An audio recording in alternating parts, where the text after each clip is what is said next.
Facebook land as well. If you are here in the Zoom with us, please go ahead and introduce yourself in the chat. In particular, we'd love to know where you are calling in from so we can help direct you to who you should be calling when we get to the action part of this event. So thanks so much for everyone for joining. We are so happy to have you.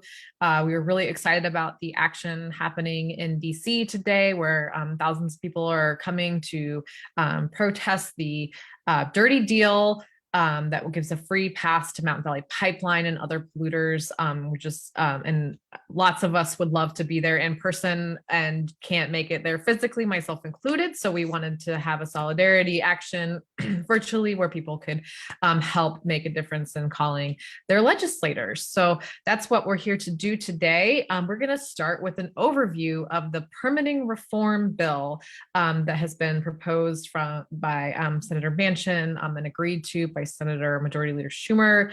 And we're going to do an overview of that. And then we're also going to have Linda talk about the Mountain Valley Pipeline and how it's impacted her community and other folks along the route of the pipeline, as well as Veronica from Pennsylvania, who's going to talk about how this bill will impact other communities outside of the Mountain Valley Pipeline corridor.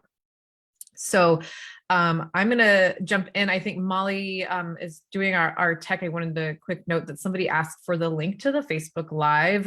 If it's possible for you to put that in the chat, that way folks can share it out. There we go. Thank you. It's in the chat now. So we're just gonna jump in here.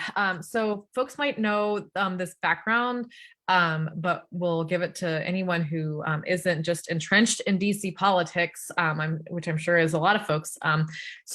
And let me introduce myself before I start talking. My name is Chelsea Barnes.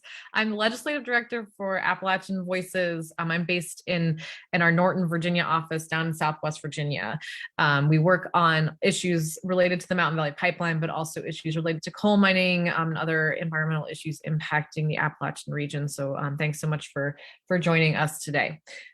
So just as some context here for what we're talking about today, when the United States Senate was negotiating President Biden's Build Back Better plan, Senator Manchin was from West Virginia was ultimately the deciding no vote on the Build Back Better plan as it passed the House, and then became the deciding vote on what pieces of Biden's plan would pass.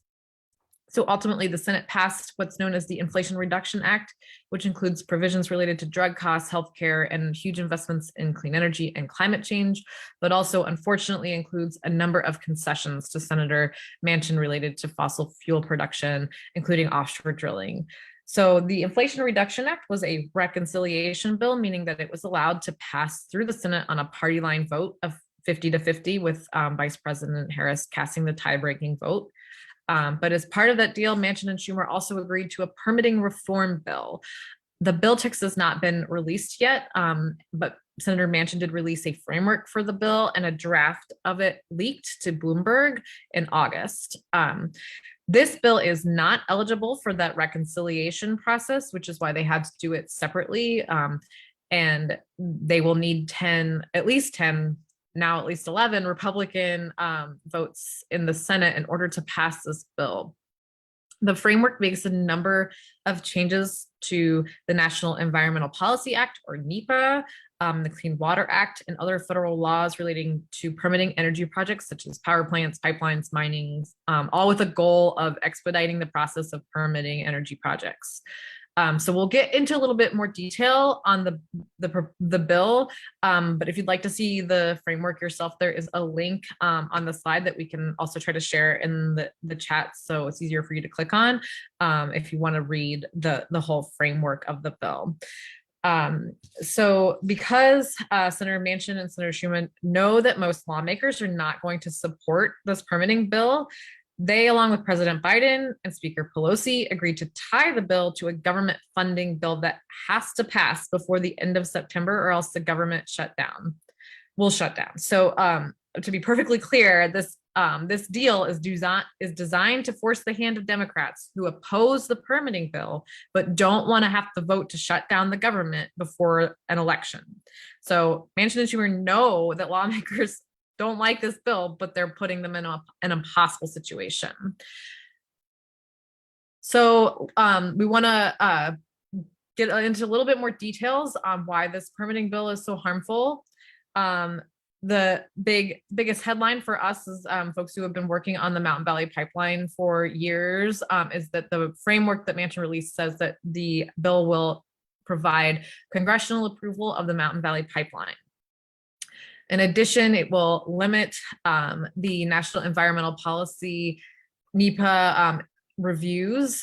We're going to get into a little bit more about how the specific Mountain Valley Pipeline details, but wanted to kind of run through the rest of this first. So it will limit NEPA reviews for energy and mining permitting decisions. NEPA is the federal law that requires federal agencies to assess the environmental effects of their proposed actions prior to making a decision. So this really limits our community input into decisions about energy projects. The proposed bill that leaked to Bloomberg also would shorten the period of time that communities had to file a lawsuit against an agency from 6 years to 5 months. That is a huge reduction and really limits how communities can respond to bad decisions made by federal agencies. It also will randomly assign judges to cases related to energy projects instead of keeping judges on similar cases. This is meant to really scramble, the judges and make it so that judges are that are familiar with a project, don't get the same cases over and over again, and that makes the judicial process less efficient because you're getting new judges on cases where you could have the same judges reviewing projects that are already familiar. The bill also hurries Clean Water Act reviews. So for example, it sets a default time period in which a state or tribe must act on an application to just 180 days and doesn't give them permission to extend that period. Lots of other changes to the Clean Water Act provisions as well. The bill expands transmission developers' eminent domain powers to make it so that transmission developers can have access to state land like state parks, and also changes how the Department of Energy consults with tribes as it relates to transmission projects, really neglecting the specific needs of tribal communities as it relates to transmission. And the last thing we wanted to highlight about the bill, the proposed bill, is that it requires the president to maintain a list of 25 energy projects of national importance, which includes fossil fuel projects, mining projects, and would prioritize these projects for permitting. So really just continuing our reliance on fossil fuels and mining. There's a lot more in the draft bill that was leaked and in the framework. We just wanted to give a high level overview, but happy to try to answer questions in the chat about the specifics, but we're really actually waiting still for the actual bill to be released, and lawmakers are expected to vote on this just in the coming weeks. So we don't even know what they're expected to vote on. All these changes together are really harmful to how to community participation in our bedrock environmental laws. It puts a strain on the capacity of the regulatory agencies, pushes them to make inadequate reviews, and thus more permits and authorizations are going to be challenged in court. And so we just think this bill is really setting up for more litigation and more bad projects. So today we are coming together because lawmakers really need to hear your voice about this issue. I'll come back to this slide about what we're doing in this moment, but we're all here today because we want to make sure that Congress knows that this is a bad deal for our communities and for environmental justice. As I said, it's going to be tied to a September 30th government funding bill, so the next few weeks are critical. I'm going to pass the mic over to Linda, who's going to talk a little bit more about Mountain Valley Pipeline and why this bill is so bad for the folks in that area, and really for all of us, as the pipeline has huge environmental impacts in terms of emissions. So Linda. Thank you. Can you hear me fine? Can you hear me? Yes. Okay. Chelsea did a great job of summarizing everything really, really well. The picture on the left of me is from 2018. I've been fighting this pipeline for 8 years. I was probably 62 there. I'm 70 now. And in pipeline years, that's like 100. I live a quarter of a mile from this particular, this is 125 feet from my neighbor's front porch. And I live a quarter of a mile from that. And as you can see, this goes over a steep slope. The Mountain Valley Pipeline is the pipeline that has the most steep slopes in the United States for a pipeline. And it has over 200 miles of landslide prone soils. Anyway, I live a quarter of a mile away. You might think that's a long ways, but this is a 42-inch, 1400 PSI pipeline. And if there is any sort of leak, pinprick leak or anything, 80% of the time it explodes. And by exploding, I mean that I'm a quarter of a mile away, and at the minimum, the siding, the vinyl siding on my house would melt. So it would not be survivable. And that goes for many people because there's a lot of people that live close by. In fact, this goes through Newport, Virginia, a community directly through it. Anyway, I am I've learned a lot about our democracy and government and public participation, and none of it's been good. These pictures, basically, corporations are running the government, and the corporations are contributing money to the politicians. And then you get things like this, where they call it permitting reform, like we need permitting reform. And there are people like Senator Warner that will not take any questions from us in this area about the pipeline, but yet he's saying, oh, permitting reform is needed. Permitting reform, if there's any permitting reform, it's not needed in favor of the companies and against the citizens and the people. You may think that you're not impacted by this pipeline, but it would contribute 1% of the greenhouse gases from the United States. And it would be like 23 coal plants. So it is a significant amount. This particular picture, I believe, is from Sinking Creek Mountain, and that's all national forest. They shouldn't have been able to go through the national forest. This is right next to a wilderness area where nothing can go through. This is an inventoried roadless area where there shouldn't be any road building or cutting trees or anything, but they decided that they could get around that by saying, well, this isn't a road, it's just a pipeline, and the trees are incidental to the pipeline. This has opened up a great view of the pipeline in Sinking Creek Mountain from the top of Brush Mountain where this is taken. But again, that the top of that goes through old growth forest. Again, there's so many things that the agencies were pushed into, the federal agencies like the Forest Service and Fish and Wildlife, because of politics. This is on the private property side. This is where I walk all the time. Once a week, I'm walking up there, and you can't quite tell how steep it is, but it's very steep. This pipeline should have been buried in 2018 with cathodic protection, but it wasn't. In fact, the land was taken from people because the pipeline said, we have to get this pipe in the ground, we have to get cathodic protection on it, and we have to get it in service. That was December of 2018. So for 5 years, those pipes have been out in the weather without protection. And I, in fact, know, that I'm not going to reveal the source, but I, in fact, know that it's not, the coating is not up to standard at this point in time. And as you can imagine, the pipes that are buried without anode protection, also, you can't bury metal in the ground with dirt and water and expect that there's not corrosion. So again, remember what I told you about explosions. It just takes a pinprick and you can have a massive explosion.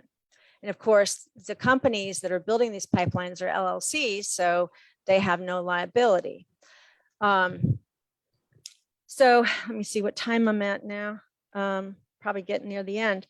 I encourage you to, call, take the minutes it takes to call, express your opinion, because our private property rights are part of they're bedrock to our democracy. And if private property rights can be taken like ours were, there are very few people that were willing to sell to the pipeline. And then when they resisted, the court ruled because of the testimony of the pipeline that they had to get that pipe in the ground. The court allowed all the ground to be taken, all the land to be taken. And they basically said, well, we'll settle up with you later. People are still being settled up with. And let me tell you, going through the court system is not a fun thing. And people do not feel that they have gotten compensation, appropriate compensation for their property. As you can imagine, who would want to buy $1 million house 125 feet from a pipeline that's been sitting out in the weather for 5 years with the possibility of explosion? All of you are probably affected by pipelines and you just don't know it. The Marcellus Shale has a high concentration of radioactivity, and the radioactivity is not regulated by the EPA. It's left up to the states, and the states are not really doing anything about it. The regulatory agencies don't have much control. And again, they're pretty much all captured by the power and money of corporations. So the radioactivity from fracking is in the gas. And when you have blowdowns at compressor stations, which happen, all the time, then that's radioactivity is spewed into the atmosphere, and you can be 10 miles away from a pipeline, depending on how a compressor station, and depending on how the wind is blowing, you can be breathing in radioactivity and can fall on your grass and everything else. This is just now coming to light, but there's so many reasons to call for this bill not to be with the continuing resolution for funding. The permitting that needs to happen. One last thing about permitting. The agencies like the Forest Service, normally when they have a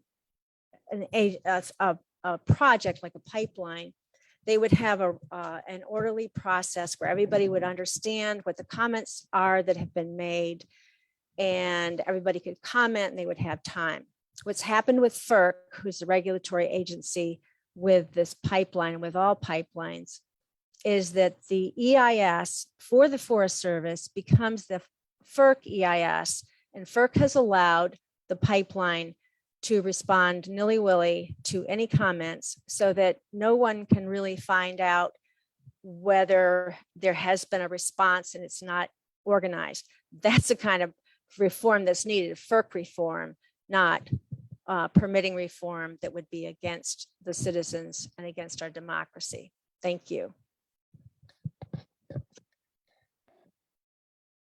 Thank you so much, Linda. Really appreciate all your activism, and we're going to fight with you. Veronica, are you able to come off mute and talk? Yeah, can you hear me? Yes, thank you. Okay. So hello, everyone. I am Veronica Coptis. I'm the executive director with the Center for Coalfield Justice. We are an environmental and economic justice organization that is building power in rural coalfield communities in southwestern Pennsylvania and bordering many West Virginian communities. And we're facing, similar issues, right? Lots of pipelines, lots of fracking, and also lots of underground coal extraction that's occurring. I myself grew up in the shadow of a giant coal valley fill of waste, and my parents still reside there. And I'm currently now raising my family with, a dozen fracking well pads within a 1 to 2 mile radius of our home. And so the health impacts of reducing restrictions in the permitting process are deeply problematic, and as Linda referenced, is going to impact many people across the country, not just in Appalachia. In this dirty deal between Senator Schumer and Senator Manchin is disheartening because it just shows clearly the corruption of money in politics that exists right now, and that working people's needs and voices and concerns are not being heard by the very people that's job is, right, to govern at the needs of the people and not the needs of corporations or energy companies. And so I am appreciative of everyone who's taking time out of their busy days to join during the lunch hour. And I know many of you are probably parents like myself. And back in the day, we used to head to all of these actions all the time. And now we have new, right, responsibilities in our lives.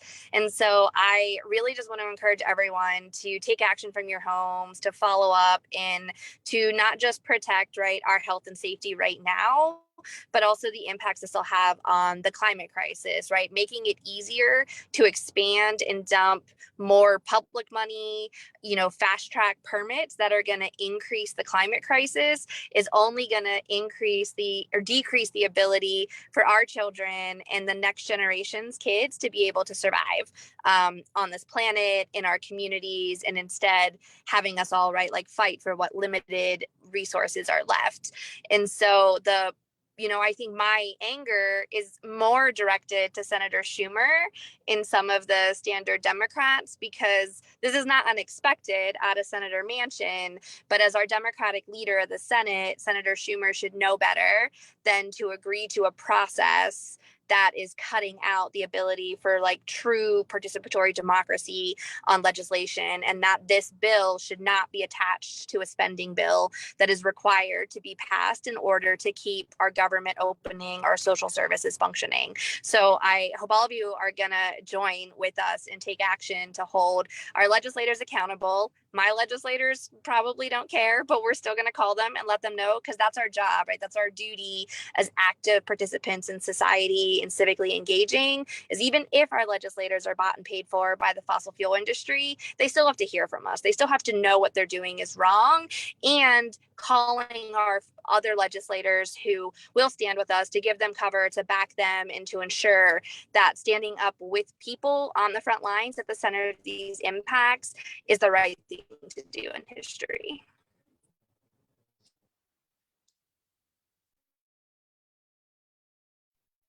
Thank you so much, Veronica. Dana, I think you're up. Let's do it. Let's take action together, everybody. So my name is Dana Kuhnlein. I am joining you from Cincinnati, Ohio. I have been keeping track of all of the folks that have shared where they're from in the chat. I've seen West Virginia, Ohio, North Carolina, Pennsylvania, Kentucky, Rhode Island, California, Connecticut, Maryland, Massachusetts, Minnesota, New Hampshire, New York, Vermont. Did I get your state? If I didn't get your state, let us know.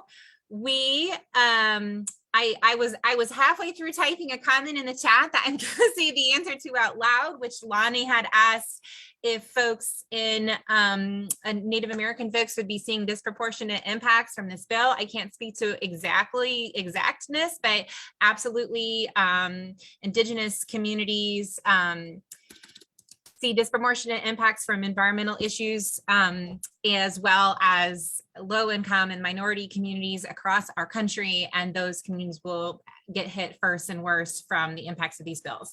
So, as Linda and I were talking this morning, she spent the last 8 years fighting this pipeline. So I'm really hopeful that you guys can at least spend the next 5 minutes fighting alongside of her and Veronica and all of the people who are going to see the impacts of this bill for decades. And I can't say enough how many decades we worked to get these protections for communities. So to have them taken away just makes me feel sick, to be honest with you. So what are we doing today? So we're going to call our legislators. If you're confused, just make a phone call. It doesn't matter who. I'm going to put numbers in the chat. My name is Dana. It should be at the bottom of my thing, Dana Kuhnlein. I'm based in Cincinnati, Ohio. I'm here with Appalachian Voices. So if you have a Democratic senator, call them first, because we want to make sure Democrats know that we do not like this deal. If you live in West Virginia, you can go ahead and call your representative. We're going to put those numbers in the chat for you. And you can always call all three. You can call as many people as you like if you want to move to the next slide for me, Chelsea. So I'm going to start dropping some numbers in the chat, and I want to talk a little bit if you have, okay, so put in the chat if you have never called for a representative before. So if this is your first time calling your representative, then you are in the right place. So I'm put a couple links in the chat there. First is how to find your rep. They're about to go away for you.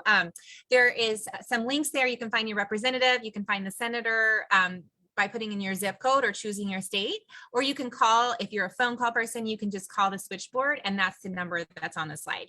However, if you are from one of the states that I listed, I have the numbers ready for you. I'm going to drop this in the chat, and if you don't see your state in the chat, you can ask me for it. So like I said, I'm dropping the, oops, in theory. Does it not like how long it is? It might be too long. I'm going to try again. I am going to try and drop some numbers in the chat for you. If you've never called your representative before, I want to encourage you to do it. It's easy. If I can tell you a little secret, I actually have my representative's numbers saved in my phone under the name Congress 1, 2, and 3. You don't have to be an expert. If, you know, I know a lot of folks who've worked as staffers. They answer the phone, they get your zip code. All they want to know is, are you for or against it, and what your zip code is. So you can get fancy and you can talk for as long as you want, but all you really have to say is, I'm for X or I'm against X, and that is it. And so the bar is very low. Don't feel like you have to write a dissertation about this to be able to talk about it, because really they're just going to mark on their little sheet. You're going to be talking to an 18-year-old and they're going to mark on their little sheet for it or against it. And I do want to say, these are young, ambitious folks, and it's a great opportunity to persuade, if not your senator, then the young people working for them, because they're so it's a good thing to do. And I don't always, sometimes I feel discouraged about calling representatives, but I do think that this time right now, as folks have said, is so urgent. It's so timely. It's happening right now. So what I'm going to do now is I finally got all of the numbers in. If you need help finding your number, just ask for it. If you have questions or concerns about how to call, you can drop those in there. But what I'm going to do is I'm actually going to call, I'm in Ohio, so I'm going to call Senator Brown's office, and I'm going to I'll say it's usually about 50-50. You get a voicemail or actually talk to a person. So we'll see what I get.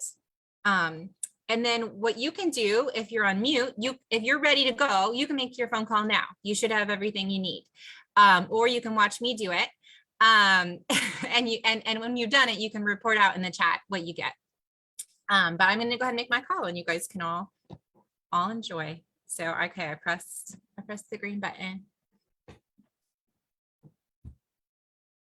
We're gonna, I got the voicemail.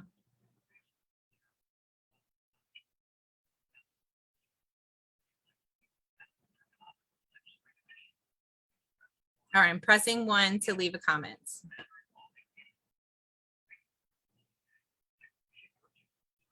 We know your views that I love matter Sherrod most Brown. to you Listen to his and to the voice. state of Ohio.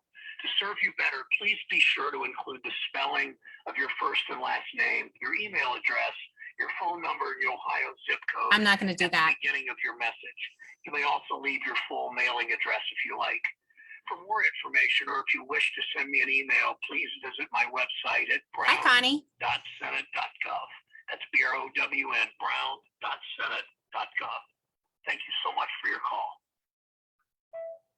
Hi, my name is Dana Kuhnlein. I live in Cincinnati, and my zip code is 45223. And I'm calling because I have a lot of concerns with Senator Manchin's permitting proposal, and I think we need to stop the Mountain Valley Pipeline. Our environmental laws keep our community safe, and we can't roll them back, especially with the growing threats of climate change. So I hope your office will do everything you can to stop this permitting bill, stop the Mountain Valley Pipeline, and to vote against this bill. Thank you so much. So it's that easy. And so now, if you are ready, you can make your call. If you just called and they want to know the name and the number of the bill. It does not exist yet. So it's a backdoor deal. We don't know it. They're going to have to just look it up, Amy. I'm sorry. For Senator Schumer, is there? Yeah. So sorry, put the script in the chat. Would you like to edit it? Yeah, I can put Uh, there's so many questions. We're going to try and address those in just a second. The Mountain Valley Pipeline deal seems like something you can call it. If you're from Maryland, if they're from another place, they can, but I think you're going to have to just call it Manchin's permitting bill, and they're going to have to look it up. There is not a bill number, which is one of the things we have to be so frustrated about, right? Because this backdoor deal is happening, and they say it's happening by September 30th, and we still don't have confirmation of what's in it. So yeah, I'm going to take just a minute for folks who have to go to the next slide. On the what to do more. And I want to let you guys know, we're going to send an email out with this information. So if you have to go right now, you can check that email, and we'll talk about that in just a minute. So we can go back to the first step. So let's go through the questions in the chat. Hopefully folks have made your call, so you can put me on mute. We got a real person in Minnesota.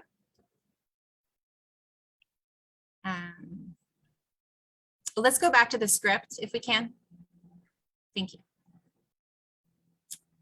I'm looking for questions. Repeat your question if it didn't get answered. And remember, you're talking to a young person who has a very hard job of answering phones all day. So not the senator themselves, if you have a lot of feelings to share.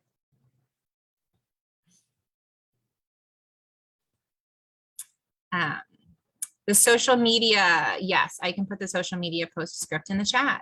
Thank you. Yeah, so if you want to share on social media,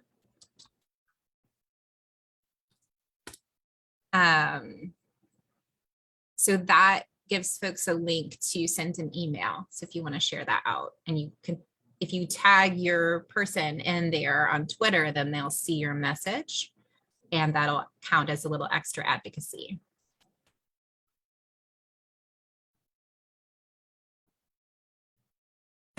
Thanks for calling Senator Kane. So hopefully folks do have an opportunity to make all 3 phone calls.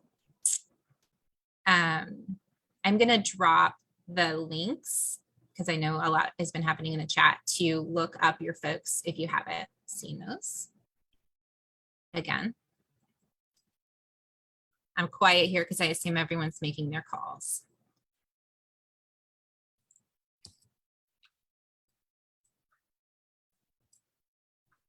Thanks for leaving those message.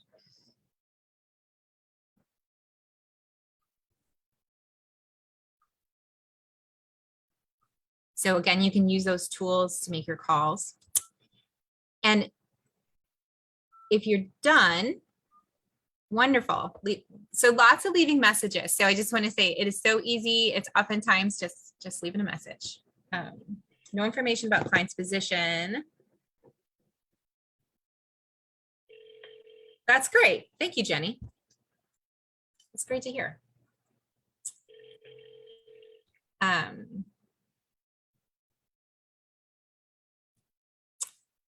Anybody else want to share their experience? I see lots of folks on the phone, folks with their video off. So great.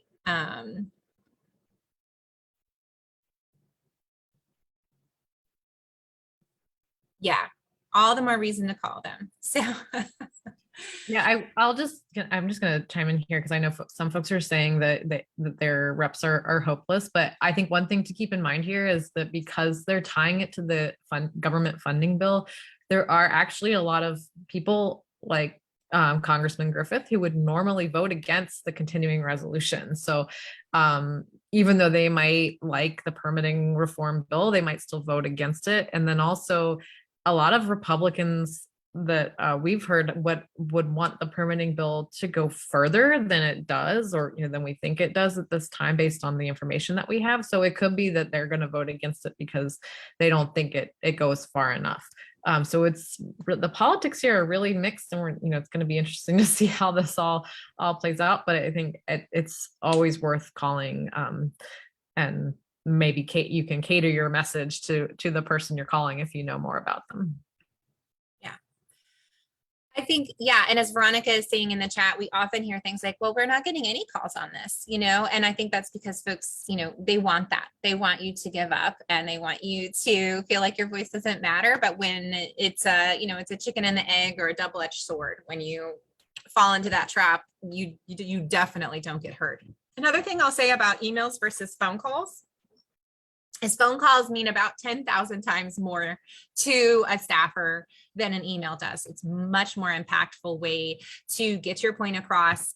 Just as a longtime advocate, I can say that when we send out an action alert, maybe we send it out to say 5,000 people, we might get 200 people write an email from that and 3 people make a phone call. It's such a harder ask to ask folks to make a phone call. And because of that, when you do it, when you take that step, it's that much more impactful.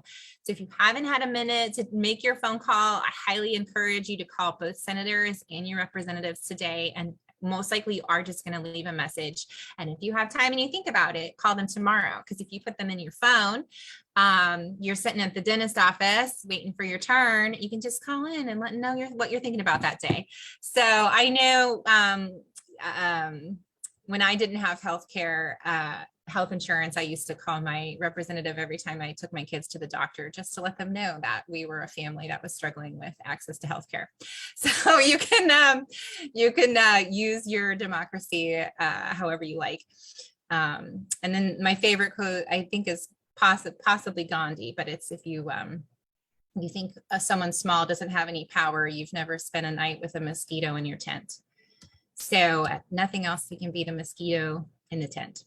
So political landscape summary in terms of what are the best pathways to prevent this are.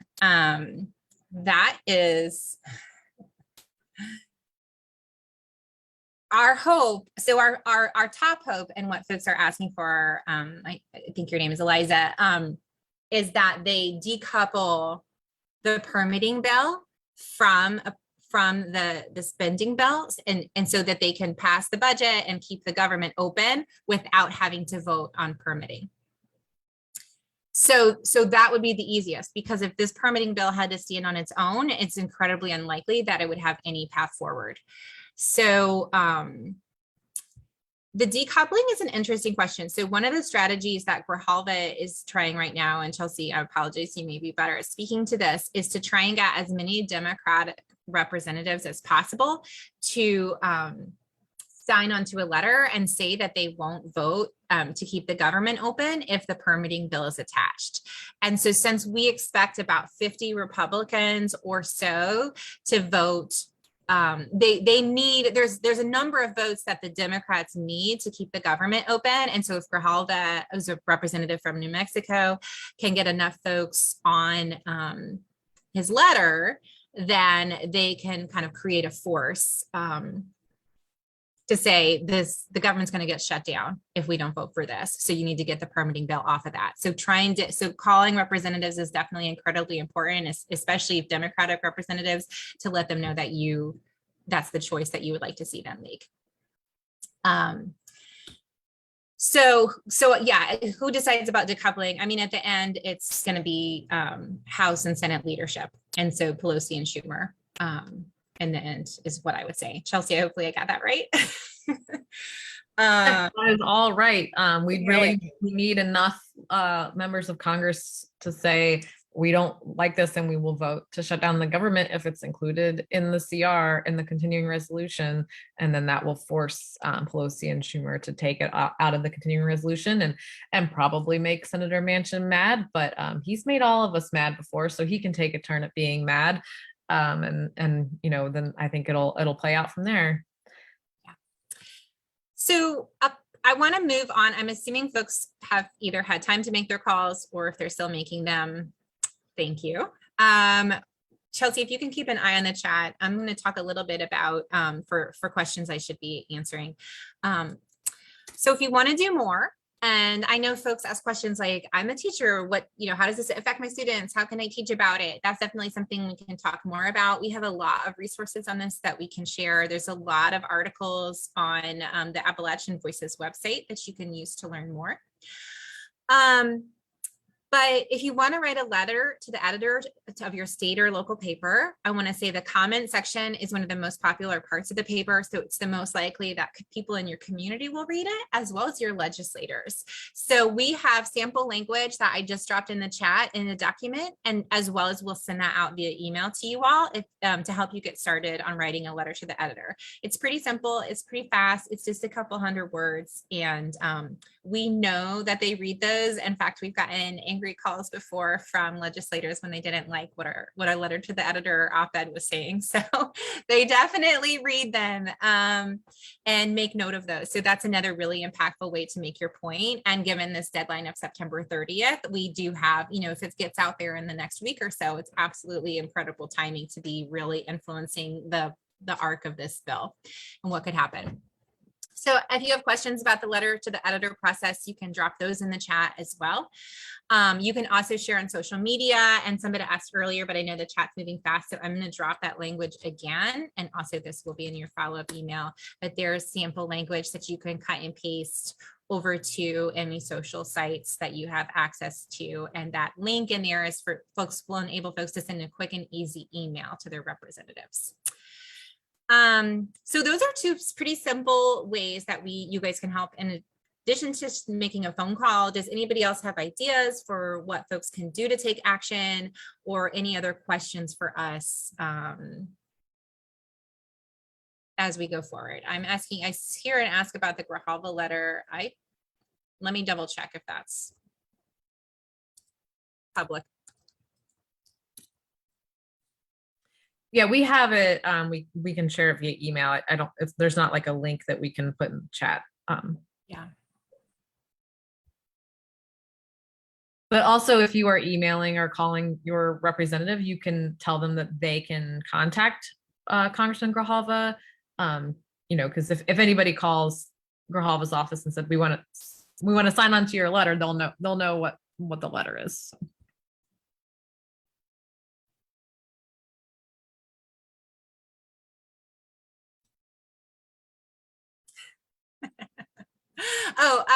Whit, what's your question? Can you come off mute? Yes, I can. Can you hear me okay? Yes. Good. And Dana, thanks so much for sharing your action as a parent as well. I'm the new environmental health program manager. I'm focusing on building the capacity of Black families to better advocate for their communities. And so I really do wonder, as a parent, what else can we be sort of helping parents know and do, especially when it comes to environmental justice bills like this one? Yeah.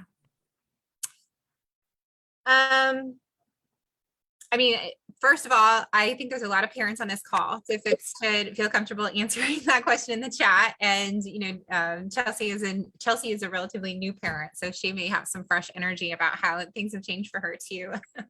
Yeah, I mean, I think that there's a lot of things. I know one of the groups I work with in Ohio is Moms for Clean Air, I think it's called. And they talk a lot about, the health impacts, increased asthma, issues that children face, or specific children health issues. So I think that's an important thing to be aware of. And all of those dangers are going to get worse with climate change. But I also think I know for me and for a lot of parents, I have a lot of existential fear about what my children's future will be like. And it keeps me up at night, not to get really dark, but it's terrifying. And so I think for parents who understand that, or who really grappled with that in that decision to have a child, and it is emotionally difficult to sometimes, I think, get your head around the threats that your children will face enough to take action on them. I think I struggle with that as an activist, even I want to compartmentalize what I know about the environment and my own family, because it's emotionally difficult to have them exist in the same space. So one, I think naming that and talking about that fear is powerful. Then beyond that, the next step is, talking about it in ourselves and in our own families and in our communities and at the school and at the PTO. And for me, I have kids in school. and then, yeah, when you have these opportunities to name that dynamic in your life as a reason that you care about this issue. Thank you so much for that. Thank you for what you're doing. It's really good stuff. And somebody had a question earlier that was about how you speak to this issue for a person who doesn't believe in climate change or just wants to cite climate protectors, protesters, things like that. I mean, it's a difficult conversation. I think at the bare minimum, they need to know that you're a constituent and that you have this opinion, because beyond all of their political beliefs, they are also a political operative who wants to win elections. And so the more that you can make your presence known in the district as a person who has these opinions, then strategically, even if they don't like it, they're going to take that into account when they're doing decision making. So at nothing else, it's definitely useful to make your presence known. And I will also say, I think when you're in a district like that, when you do something that has any kind of public face, it makes other people who are in your community who probably feel that same sense of hopelessness feel a little bit less hopeless. So as much as you can advertise out that this is happening and you are trying, I think that has a real ripple effect. So yeah, so I mean, it's definitely a difficult situation, but I think one of the things we talk about, oh, you would like the script in the chat so I can save it. Let me grab that for you, Rachel. Oh, thanks, Chelsea already got it.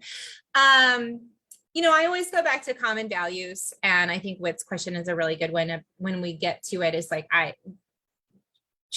generally speaking, you know, children can be a common value. And I know we can talk about hypocrisy all day, but I do think leading from those values of family, of concern for the future, health impacts. I work a lot with the Evangelical Environmental Network, and they lead with health impacts from climate change and environmental issues, generally speaking, because again, that's a shared value that folks have, even if they may have some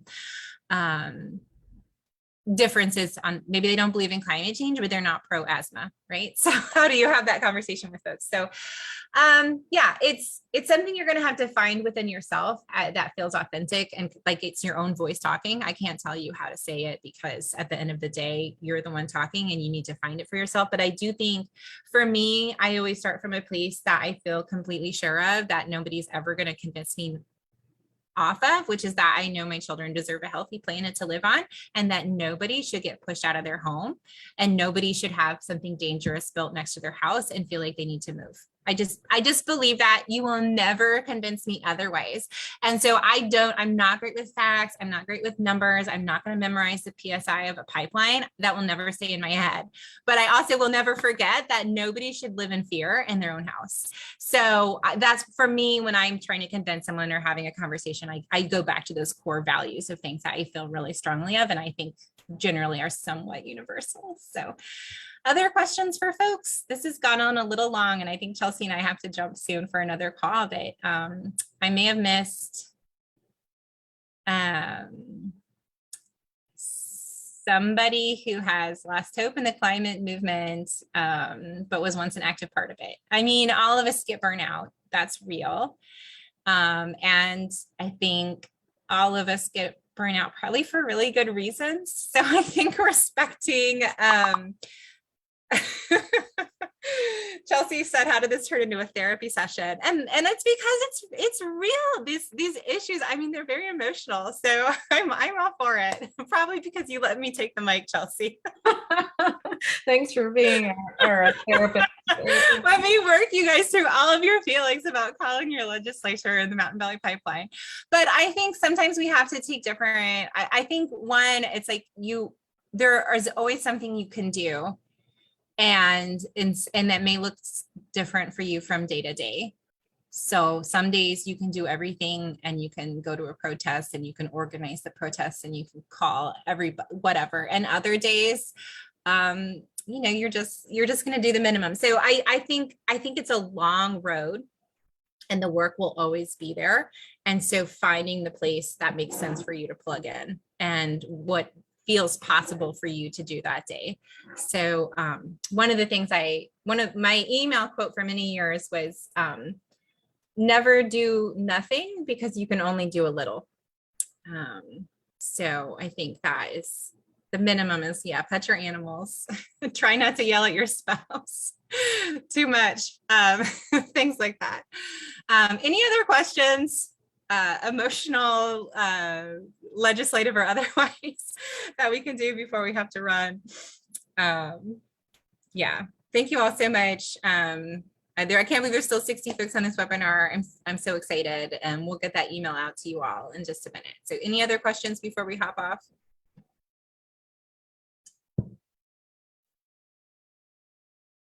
All right. All right, it sounds like we're ready to go. I appreciate you all so much. And Mark's documentary, I apologize. I do not know I missed that in the chat. If anybody has a link or information about Mark's documentary, I don't know what that is.